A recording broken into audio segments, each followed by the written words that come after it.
এর আগে আমরা প্রোগ্রাম করেছিলাম এরকম ধরনের অনুষ্ঠান এই প্রথম। আমাদের সঙ্গে উপস্থিত হয়েছেন আমাদের আজিজুল ভাই, সংহতি ও বিকাশ মঞ্চের কর্ণধার, তাকে আমরা স্বাগত জানাচ্ছি। আমরা প্রথমে আমাদের সম্মানীয় অতিথিদেরকে আমরা বরণ করে নেব। আমি প্রথমেই বরণ করে নেব আমাদের আজকের অনুষ্ঠানের একেবারে প্রাণপুরুষ আহমেদ হাসান ইমরান সাহেবকে, যিনি কলম পত্রিকার সম্পাদক, প্রাক্তন রাজ্য। আমরা আজকে অনুষ্ঠানে একেবারে প্রাণপুরুষ আমরা আহমেদ হাসান ইমরান সাহেবকে বরণ করে নিলাম।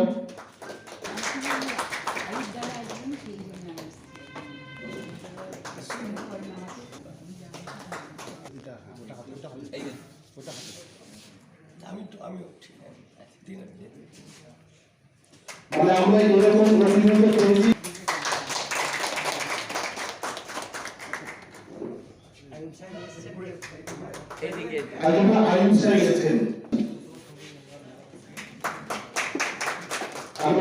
আমি সাংবাদিক সমিতি, যিনি কথা খুব কম বলেন, কাজ অনেক বেশি করেন, সে আজিজুল ভাইকে অন্তরে আপনারা প্রত্যেকে চিনে রাখুন। এই মানুষটা হয়তো খুব বেশি থাকবেন না, কিন্তু আয়ুব হোসেন এই নামটা প্রত্যেকে জানা উচিত। যে বর্তমানে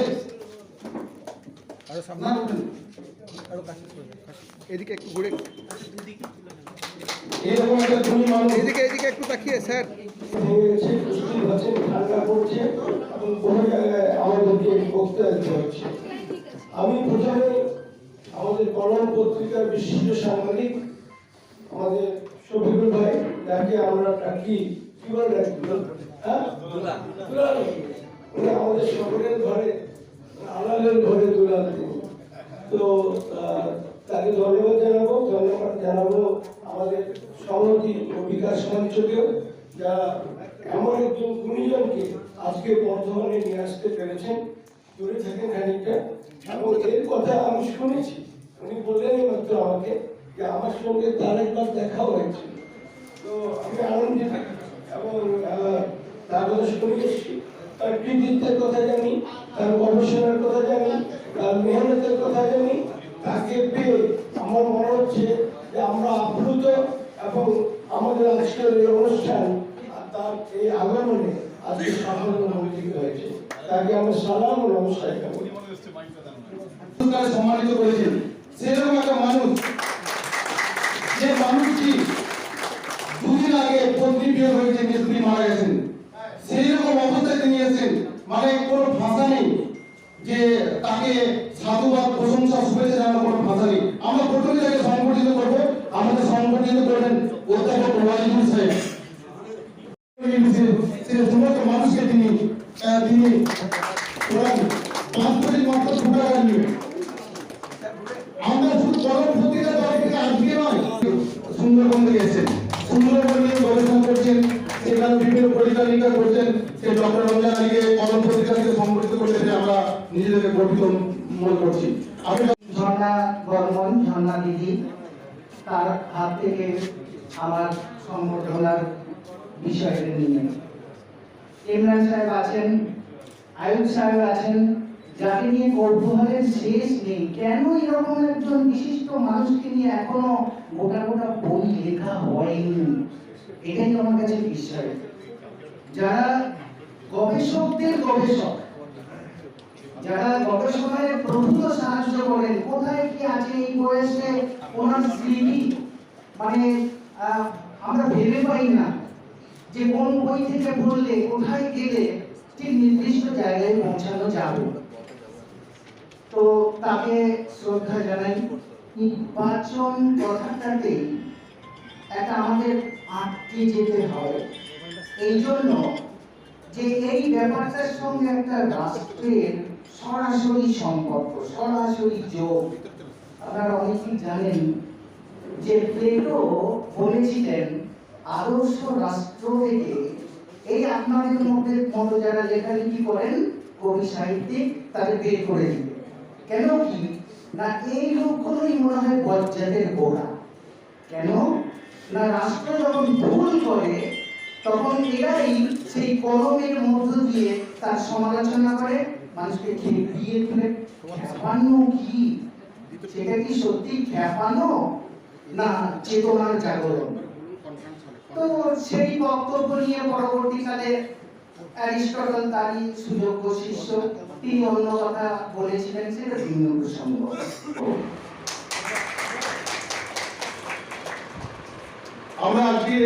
আমরা খুব ছোট ক্ষুদ্র, সেখানে আমাদের কলম পত্রিকার সম্পাদক আহমেদ হাসান ইমরান, রাজ্যসভার এমপি, তিনি সম্মানিত করছেন। অরূপ চৌধুরী গাছ মাস্টার। আমি অরূপ চৌধুরী স্যারকে দু একটি কথা, যেহেতু আজকে হাতে খুব বেশি সময় নেই, অরূপ চৌধুরী স্যারকে আমি যে পৃথিবীতে তিনজন সরকারি দেয়, একটা হচ্ছে জন্মদাত্রীর মা, একটা হচ্ছে শিক্ষা, আর দ্বিতীয় হচ্ছে গাছ। আমি অনুরোধ করব, আসুন আমরা এই তিনজনকে সম্মান জানিয়ে যত্ন করি যতদিন পারি। আর আমি ফুল কোথাও মঞ্চে নেই না, আমি আমার পরম প্রিয় দুলাল ভাই বলবো, আমি যেখানে যে বলি যে আমাকে ফুল দিয়ে সম্বর্ধনা দেবে না, পারলে একটা ফুলের চারা দেবেন বা গাছের চারা দেবেন, আমি নেবো। আর আমাকে দেবে না, আমি পরম আনন্দে কিন্তু আমি অনুষ্ঠানকে কিন্তু সম্মান জানাবো। ডাক্তার সর্বজিৎ দাসকে আজকের এই মঞ্চের সঙ্গে আমরা নিজেদেরকে গঠিত মনে করছি। বলেছেন যে বর্তমান ক্রীড়া সমাজসেবী আশরাফুদ্দিন বাবু।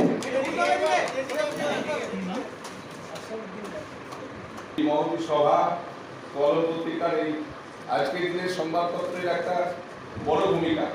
আমরা যতই টেকনিক্যালি যতই ইয়ে হই না করে দেখবেন, আমরা সংবাদপত্র সবাই আমরা তৈরি থাকি, কখন পেপারটা আসবে দেখবো কি খবর আছে।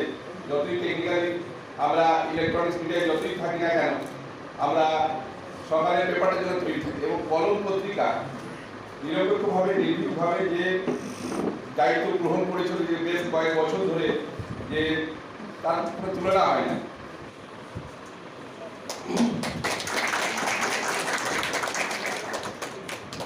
শিক্ষা সমাজে একেবারে আলোড়ন সৃষ্টি করেছেন। আমি সেই মানুষকে দু একটি কথা এবং তার একটা কবিতা আবৃত্তির মাধ্যমে আমি কিছু বলবো। প্রশংসা জানাচ্ছি যার চিন্তা প্রসূত, চিন্তা ভাবনা থেকে মস্তিষ্ক প্রসূত এই আলোচ্য বিষয়টা এসেছে, তাকে আমি ধন্যবাদ জানাচ্ছি। কারণ এই সময়টা বড় জরুরি, যে সময় ভারতবর্ষের সংবিধান, ভারতবর্ষের গণতন্ত্র কেমন করে রক্ষিত হবে, প্রতিটি মানুষের এখানে প্রশ্ন থাকছে। যে সময়ে বিধিহী কবি কাজী নজরুলের কণ্ঠে সুর মিলিয়ে বলি, ফাঁসির মঞ্চে গেয়ে গেল যারা জীবনের জয় গান, আসি অলক্ষ্যে দাঁড়াইছে তারা, দিবে কোন বলিদান, কোন স্বাধীনতা আমরা চেয়েছিলাম, কোন গণতন্ত্র। ডক্টর আম্বেদকরের নেতৃত্বে যে সংবিধান সারা পৃথিবী সর্ববৃহৎ সংবিধান হলো, সেই সংবিধান রক্ষিত কেমন করে হবে তা ভাবনার বিষয়ে আলোচনা করার জন্য যাদের মাথা থেকে এই আজকের আলোচনা এসেছে, আমি তাদেরকে আমার অন্তঃস্থে সাধুবাদ জানাই। একবার এসো ফিরে, শুধু একবার চোখ মেলোই গ্রাম নগরের ভিড়ে, এখানে মৃত্যু হানা দেয় বারবার, লোক চক্ষুর আড়ালে এখানে চলেছে অন্ধকার। এই যে আকাশ দিগন্ত মাঠ, স্বপ্নে সবুজ মাটি, নীরবে এখানে মৃত্যু বেড়েছে ঘাটি।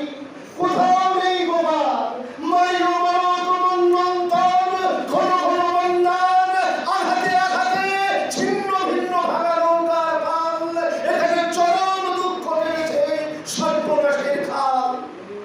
ভাঙা ঘর, ফাঁকা ভিড়েতে জমেছে নির্জনতার কালো, হে মহামানব এখানে শূন্য বাধায় আগুন জ্বালো।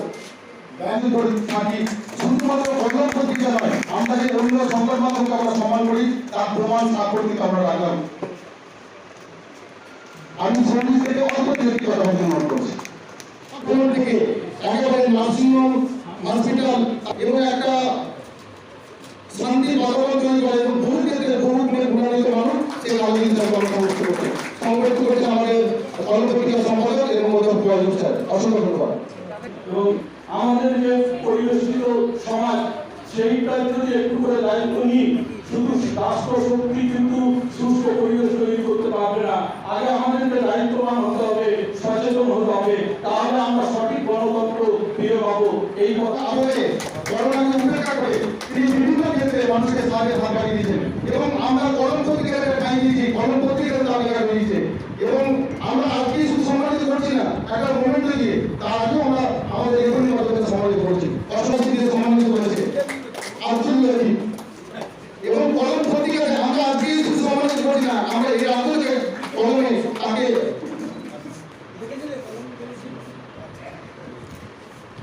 অসংখ্য ধন্যবাদ। পিএইচডি চলাকালীন আমি পিএইচডি করছি ইলেকট্রিক্যাল ইঞ্জিনিয়ারিং, কার্বন নিউট্রাল সোসাইটির উপর, কার্বন মুক্ত সোসাইটি। তো সেটাকে ইলেকট্রিসিটি প্রোডাকশন করে বিদ্যুতের ব্যবহার কী করে সব থেকে কম করে ব্যবহার তো আমাদের ডে বাই ডে সবসময় বাড়ছে। তো সেই ব্যবহারটা আমাদের কার্বন মুক্ত করতে হবে, আমরা থার্মাল গ্যাস যত দিন দিন সব থেকে কমে যাচ্ছে।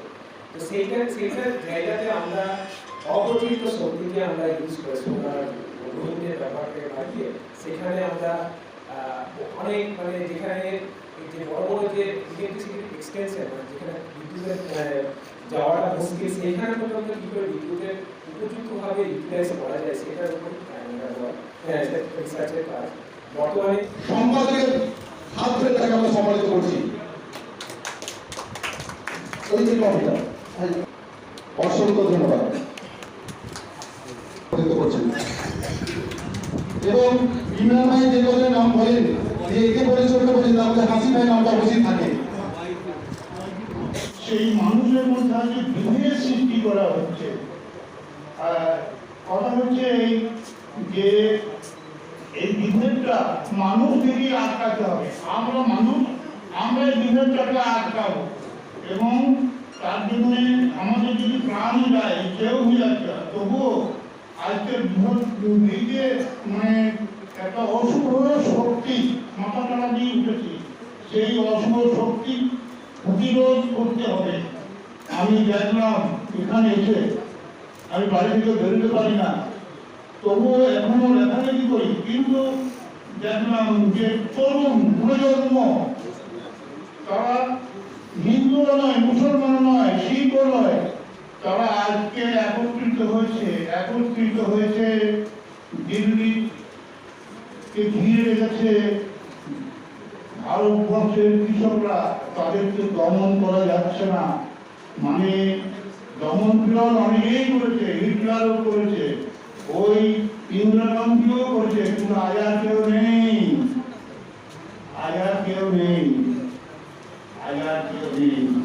এদের দফাও তাই হবে। আজকে উদয় করে সূর্যের উদয় হচ্ছে, মানুষ একত্রিত হচ্ছে, মানুষ কোনো ধর্ম নয়, মানুষ একত্রিত হচ্ছে। আর সেই মানুষের যে সম্মিলিত শক্তি, সেই শক্তিকে রোধ করার ক্ষমতা নাই।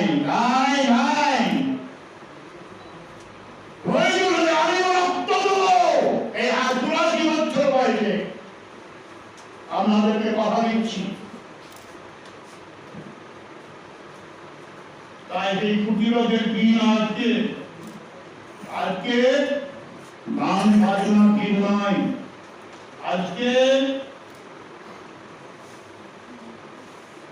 নাটক করার দিন নয়, ওইগুলি হবে আমাদের গান বাজনা নাটক। বন্ধুগণ এবং নতুন প্রজন্ম, আমি আপনাদেরকে মানে এই বৃদ্ধ বয়সে শুধু এই বার্তায় দিতে চাই যে আপনারা একত্রিত হন। আমরা জানি বৈচিত্র্যের মধ্যে আমাদের ঐক্য আছে, আমরা জানি সারা ভারতবর্ষে বহু ভাষাভাষী মানুষ বাস করে, আমরা জানি আমাদের খাদ্যের বৈচিত্র্য আছে, আমাদের পোশাকের বৈচিত্র্য আছে, আমাদের ভাষার বৈচিত্র্য আছে, আমাদের ধর্মের বৈচিত্র্য আছে। এই বৈচিত্র্যের মধ্যে ঐক্যটা আমাদের বৈশিষ্ট্য, কিন্তু সেই বৈচিত্র্যের মধ্যে ঐক্যটাকে আজকে ভেঙে খান করে নিয়েছে চক্রান্ত। তার বিরুদ্ধে কিন্তু আজকে আমাদের এই অনুষ্ঠান, আজকে এই অনুষ্ঠান যে সংবিধানের যথাযোগ্য কি দেখতে পাচ্ছি মর্যাদাটা সংবিধান দেওয়া হচ্ছে, আজকে আমরা দেখতে পাচ্ছি সংবিধানের লঙ্ঘন হচ্ছে। চারিদিকে কি দেখছি ধর্ম ধর্ম ধর্ম। কোন সময় আমরা ভাবতে পেরেছি ধর্ম নিয়ে আমাদের রাজনীতি হবে, ধর্ম নিয়ে আমরা রাজনীতি করব, আমরা রাজনীতিতে একসময় কি হতাম, আমি রাজনীতি ছেড়ে রাজনীতি থেকে উঠে এসেছি, রাজনীতি করি। কিন্তু একসঙ্গে যখন অনেক ছোট থেকে রাজনীতি করছি, তখন আমি কলেজে পড়ি, কলেজ থেকে রাজনীতি করছি। রাজনীতিতে কি দেখতাম, রাজনীতির সঙ্গে পুরস্কৃত যোগ কখনো পুরস্কৃত হতো না। একটা সমাজ সেবা করে আমরা সমাজের কাজ করবো, মানুষের কাজ করবো, উন্নয়ন করবো, মানুষ সাহায্য নিতে আমরা তার উপকার করবো। আজকে রাজনীতিতে আমরা কি দেখছি, ধর্ম নিয়ে রাজনীতি। এই যে আমরা এখানে বসে আছি, এই যে আলো পড়ছে, ফ্যানের হাওয়া হচ্ছে, জয়দেব মুখার্জি বসে আছে, আমি এদিকে নুরুল হাসান বসে আছি, ইমরান সাহেব বসে আছে, ওয়াজুদ সাহেব বসে আছে। এই আলোটা কি ওয়াজুদ সাহেব, ইমরান সাহেব আলাদা করছে, জয়দেব মুখার্জি আলাদা করছে, বা সমাপ্তিকারী আলাদা করছে? এই আলোটা কি সবাই সূর্যের আলো দিচ্ছে? সূর্যের আলোটা কি মুসলিমদের গায়ে আলাদা, হিন্দুদের গায়ে আলাদা পড়ছে? যখন বৃষ্টি পড়ে, বৃষ্টিটা কি বলে পড়ে যে আমি মন্দিরে শুরু করবো, বৃষ্টির সময় মন্দিরে পড়বো, আর মসজিদের সময় মসজিদে পড়বো? পড়ে না। কোনো সাম্প্রদায়িকতা করিনি, করবো না। অনেক পত্রিকাকে দেখেছি তারা সাম্প্রদায়িকতা করেছেন, কিন্তু আমরা সেটা কোনোদিন করবো আর করা উচিত নয়। যদি আমরা ভারতবর্ষে থাকি, যদি ভারতবর্ষে টিকে থাকতে হয়, তাহলে সবাইকে নিয়ে টিকে থাকতে হবে। এই বাংলায় আমি প্রায় বলি কথাটা যে হিন্দু এবং মুসলমান একে অপরকে ছেড়ে এই বাংলা হয়। এই বাংলার দুই সম্প্রদায়েরই ত্যাগের ফলে, দুই সম্প্রদায়ের অবদানের ফলে আজকে এখানে এসে দাঁড়িয়েছে। এই সংস্কৃতির বিকাশে সবাই সবার সুযোগ রয়েছে। আমরা গত 1000 বছর ধরে হিন্দু এবং মুসলমান, বৌদ্ধ এবং খ্রিস্টান এই বাংলায় আমরা একসাথে পথ হেঁটেছি। আজকে আমরা দেখতে পাচ্ছি যে আসন্ন নির্বাচন আসছে এবং আমাদের দেশের গণতন্ত্র, এগুলোর ক্ষেত্রে বলতে হয়, অনেকে বলেছেন সবথেকে ঘোষণা করেছেন আইয়ুব সাহেব, তাকে ধন্যবাদ জানাচ্ছি। তার বয়স তারপর বেড়েছে, তার প্রাঙ্গণও তিনি লক্ষ্য করেছেন আমাদের যে হিন্দু মুসলিম এবং বাংলা, আমরা একই বিরুদ্ধে দুটি ভুল, তো তার সেই বাংলায় আজকে একটা বিভাজনের রেখা কেউ না কেউ টানতে চাইছে। কারণ টানতে চাইছে সে হিন্দু কিংবা মুসলমান, তাদেরকে আপনারা জানেন কারণ আমাদের মধ্যে বিভেদ সৃষ্টি করতে চাইছে। তাই আজকে আমাদের দেখতে হবে যে কি করে আমরা আমাদের দেশের সংবিধানকে রক্ষা করতে পারি, কি করে আমাদের দেশের সংবিধান, যেটা হচ্ছে পৃথিবীর শ্রেষ্ঠ সংবিধান, সেই সংবিধান আর বিকল্প। এই সংবিধানকে যদি আমরা রক্ষা করতে না পারি, আমরা কিন্তু ভারতকে রক্ষা করতে পারবো না। ভারতে অনেক জাতি বাস করে, ভারতে হিন্দু মুসলিম বড় বড় জাতি তো আছে, এছাড়া কত আদিবাসী আছে, উপজাতি আছে। আপনার জানেন কত ভারতবর্ষে কত আদিবাসী, উপজাতি এবং এদের সমন্বয় আমাদের যে ভারতবর্ষ তা আজকে বিপদের মুখে। তাই আমাদেরকে বলবো আসন্ন নির্বাচনে আমরা এমন এক শক্তিকে সাপোর্ট করি, যাকে ইচ্ছে ভোট দিই, কিন্তু ভোট দিন তাকে যে দেশের ঐক্য সহযোগীকে রক্ষা করবে, যে দেশের ভ্রাতৃত্বকে রক্ষা করবে।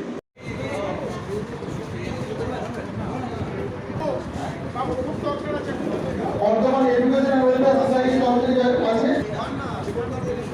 যদি প্রথমে নিবন্ধিত হই, আমি আমাদের পরিবার থেকে খালিদুর ভাই এসে কর্মসূচিতে তরফ থেকে তাকে আমরা সংবর্ধনা জানাচ্ছি। খালিদুর ভাইকে আপনি দুটো ভাইকে জানতে পারেন।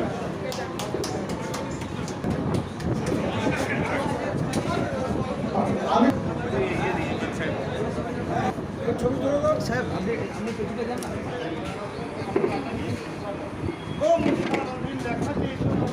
অসংখ্য ধন্যবাদ। একবার ইমরান সাহেবের হাত থেকে আমাদের কর্মপত্রিকার একেবারে সাংবাদিক আজিজুর রহমান, তাকে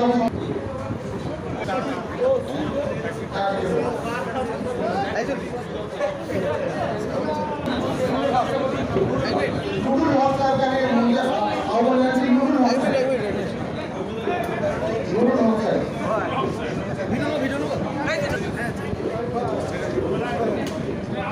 গোলাম কীর্তিকে সম্বোধিত করে অসংখ্য ধন্যবাদ।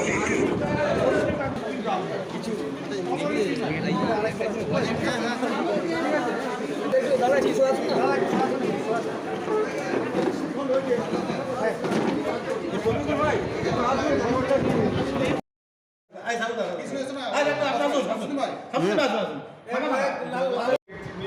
নির্দিষ্টভাবে আমরা মানি, মান্যতা দেই কোরআন শরীফ আমাদের ধর্মগ্রন্থ। ঠিক একইভাবে খ্রিস্টান খ্রিস্টান ভাইয়েরা পাইবেন তাদের ধর্মগ্রন্থ, শিখ ভাইদের গ্রন্থ সাহিব, বৌদ্ধদের ত্রিপিটক ইত্যাদি এবং হিন্দু ভাইদের গীতা ইত্যাদি অনেক আছে। আমি বলি এইভাবে, ভারতবর্ষের ধর্মগ্রন্থ কিন্তু সংবিধান। আপনার ভারতবর্ষে ধর্মগ্রন্থ সংবিধান। ভারতবর্ষ দাঁড়িয়ে আছে মূলত 4টে জিনিসের উপর ভিত্তি করে। আমরা সকলে অবগত থাকবে ভারতবর্ষের পরিকাঠামো, ভারতবর্ষের ইনফ্রাস্ট্রাকচার। আমরা বলি বিল্ডিং করতে পিলার দিতে হয়, পিলার দিয়ে তারপর বিল্ডিংটা স্ট্রাকচার করা হয়। পিলার যদি দুর্বল হয়ে যায় তাহলে বিল্ডিং ধসে পড়বে, বিল্ডিং ভেঙে যাবে। তাই ভারতবর্ষের 4টে পিলার, একটা হচ্ছে বিচার ব্যবস্থা, ব্যুরোক্রেসি, মিডিয়া, আইনসভা।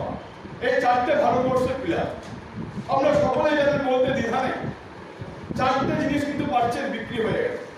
বিচার ব্যবস্থা পার্চেস দুঃখের সঙ্গে বলতে বাধ্য হচ্ছি, আমি দায়িত্ব নিয়ে বলছি আপনাদের সামনে, বিচার ব্যবস্থার প্রতি আমাদের আস্থা নেই। বিচার ব্যবস্থা পার্চেস, মিডিয়া পার্চেস বিক্রি হয়ে গেছে, এবং ব্যুরোক্রেসি যারা আছে, শিল্পপতি যারা আছে তারাও পার্চেস। স্বাভাবিকভাবে আমি বলবো দুলাল ভাইদের মতো এই দামোদর ডিডি নিউজ এবং পোর্টাল নিউজ যারা অনেক আছেন, তারা সত্য খবরটা পরিবেশন তারা কিন্তু পার্চেস হয়নি বলে আমার বিশ্বাস। স্বাভাবিকভাবে এই নিউজগুলোকে আমরা ফলো করবেন। বিচার ব্যবস্থার উপর আমাদের কোনো আস্থা নেই, আমরা দেখতে পাচ্ছি বিচার ব্যবস্থা বলছে একরকম, আমরা দেখতে পাচ্ছি রায় দিচ্ছে একরকম। তারা মুখ্য বিচারপতিদের ভার্সন হচ্ছে একরকম, কিন্তু রায় দিচ্ছে তখন দেখছি আমরা অন্যরকম ভার্সনের কথা হচ্ছে। তাই স্বাভাবিকভাবে আমি আপনাদের বলবো, এই জায়গা থেকে আমাদের সকলকে সচেতন থাকতে হবে। আমাদের সকলকে কাঁধে কাঁধ মিলিয়ে ভারতবর্ষের সংবিধানকে আমাদের রক্ষা করতে হবে, যে সংবিধান এখন বিপন্ন। বিয়ের আম্বেদকরের কথা অনেকভাবে উঠে এসছে, আমি সেই দিকে ঢুকবো না, লেন্দি বক্তব্য হয়ে যাবে। আমি চিঠগুলো আপনাদের ধরিয়ে দিয়ে যাবো। গণতান্ত্রিক পদ্ধতিতে আমরা দেখতে পাচ্ছি ভারতবর্ষে, আমরা সকলে অবগত আছি, ডিক্লেয়ার হয়নি এমার্জেন্সি, বাট ভারতবর্ষের সুপার এমার্জেন্সি চলছে। আমরা ব্রিটিশদের 200 বছরের ইতিহাস যদি দেখবেন, অনেকে বলছেন আমাদের আইয়ুব সাহেব আবেগতাড়িত ভাবে, উনি খুব রাগান্বিত হবে, এরকম ব্যক্তিত্বের মানুষ আজকে ক্ষুব্ধ। কেন? ভারতবর্ষে এমন একটা কেন্দ্রীয় সরকার আছে, বিরাজ করছে। কারণ আমাদের শুনতে হচ্ছে বিভিন্ন জায়গায়, আমরা কোনোদিন এই কালচারে পরিচিত হয়নি, দেশকে গাদ্দারক গলি মারো সালেকো, এই কথা কিন্তু সত্যি খুব বেদনাদায়ক কথা। কারা গাদ্দার? আইডেন্টিফাই করুন, কিসের জন্য গাদ্দারি করেছে তারা, আমরা কিন্তু জানি না, আমাদের ভাষা নেই। আমি যেটা বলছিলাম 200 বছর ইংরেজদের কথা, আমরা মাথায় রাখবেন। নীল চাষ মনে আছে সকলে? নীল চাষ আমরা পড়েছি সকলে। সেই নীল চাষের থেকেও ভয়ঙ্কর যে আসছে কৃষি আইনটা, আমরা জানি না, 3টে আইন আছে। আইন সম্বন্ধে বলতে গেলে বিস্তারিতভাবে বলতে হবে।